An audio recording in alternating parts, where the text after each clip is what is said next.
Hello' guys, মোৰ নয়নমণি ব্লগটোলৈ আপোনালোক সকলোকে স্বাগত জনাইছোঁ। আশা কৰিছোঁ আপোনালোক সকলোৱে ভালে কুশলে আছে।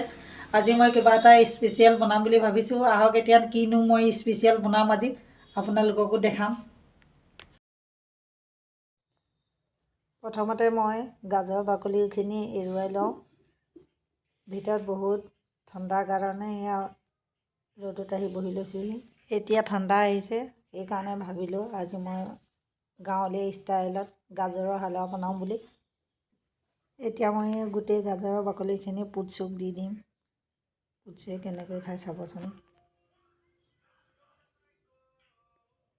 এই পুটচুৱে ল, গাজৰৰ বাকলি খাই ছাগলীৰ দৰে চব খাই যায়, যি দিওঁ তাকেই খায়।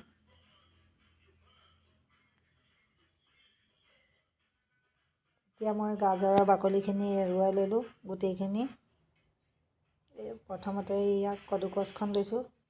এইখন সৰুডাল লৈছোঁ মই, আগতে কদুকছ কৰি লওঁ।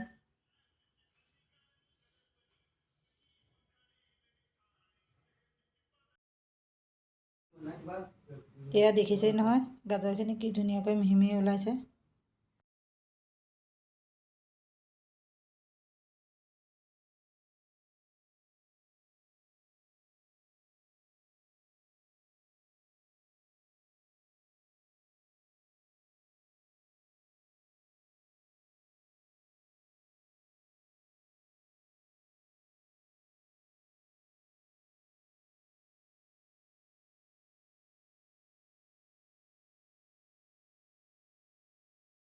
এইখিনি কিচমিচ মই ধুই দিছোঁ।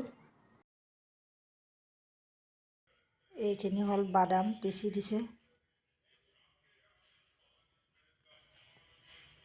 আৰু এইখিনি হ'ল গাখীৰ। এতিয়া এই গোটেইখিনি মই ধুনীয়াকৈ মিক্স কৰি লওঁ, মিহলাই।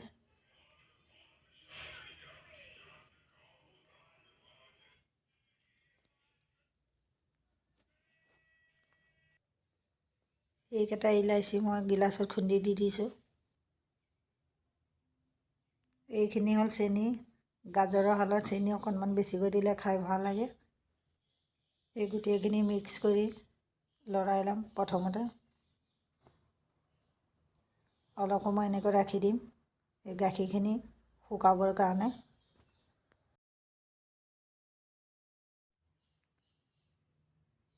এতিয়া ইয়াত দিম ঘিউ। অলপ সময় এনেকৈ লৰাই ল'ম। এই দেখিছেই নহয় কি ধুনীয়া ৰং হৈ আহিছে। ইয়াৰ পাছত আনিম গাখীৰৰ মলাই। গাখীৰৰ মলাই দিলে খাই ভাল লাগে, টেষ্ট উঠে। দেখিছে নহয়, গোটেইখিনি মিক্স কৰি দিলোঁ আৰু গাখীৰখিনি শুহি নোহোৱা হ'ল।